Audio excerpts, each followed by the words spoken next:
Hi everybody, John Farrell here. I wanted to do a review today because I came across a piece of content in the Oculus store last night that I thought was pretty innovative and merited a review and some talking about.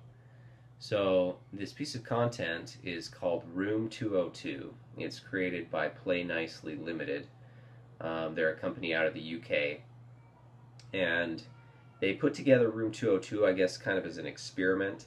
It's in the concepts section of the Oculus store, which is kind of where people put kind of experiments in VR and innovative tests, if you will. They're not full finished experiences or games, they're just kind of tests. And that's definitely what Room 202 was. I mean, the visuals were very, very simplistic. The modeling was all cubes. But Room 202 did two things that we found pretty innovative, and we wanted to talk about today because we'd like to see more of this type of content coming into VR. So the first thing that Room 202 did that was really interesting is Room 202 is it's kind of a story and a game mixed, if you will. It's not like Oculus's Henry or Penrose's stuff. It's not just an animation that you watch. It's actually an animation that you get to participate in. So the premise of Room 202 is that you're being interrogated. There's been a crime, you've been brought to the detective station, and you're sitting handcuffed at a desk, you have your mouth taped, and all you can do is respond to yes or no questions. And you do this by actually shaking your head, yes or no. Ask again. Were you there? So you weren't there, huh? This is really innovative because this is something that VR, well, really only VR can do, is receive gestural input from your head. So it actually feels pretty natural, and it's a really cool way to interact with the story. And so these yes or no questions that the cop is asking you actually influence where the story goes. So this story has multiple outcomes. The dialogue tree actually branches off in a couple of ways depending on whether you answer yes or no to these questions. And certain things happen if you answer yes, and certain things happen if you answer no. So it's actually pretty engaging. Although the visuals are very simplistic, the idea and the concept is really powerful, and we'd love to see more of this type of content.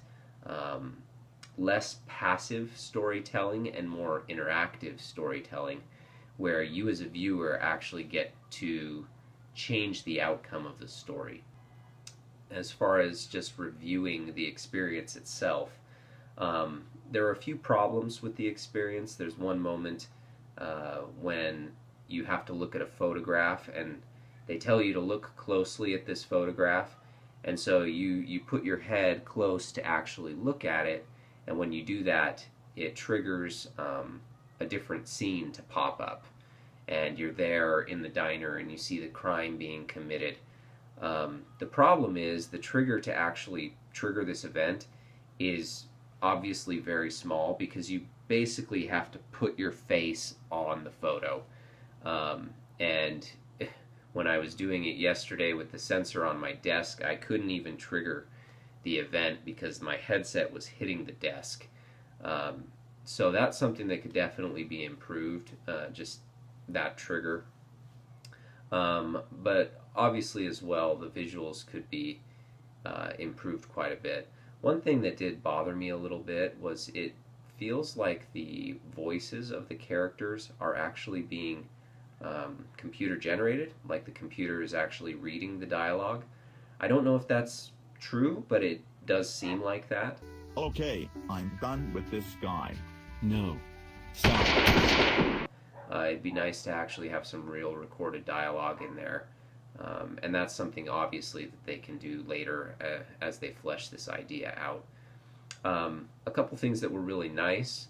I really loved in the interrogation room they have a two-sided mirror, and if you look over there, you can actually see your blockhead self, and as you shake your head, you can actually see it moving. So as I was saying, there's a lot of great things about Room 202. Definitely worth checking out if you're looking for an innovative VR experience. Just experiment with and try. I'm excited to see what else Play Nicely comes up with in the future.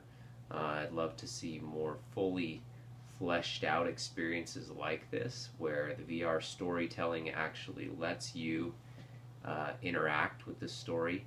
And I think this is just the tip of the iceberg of what could actually be accomplished. So go ahead and check that out. Definitely worth a look at. And as always, click to subscribe, and we'll see you later. Thanks. Bye.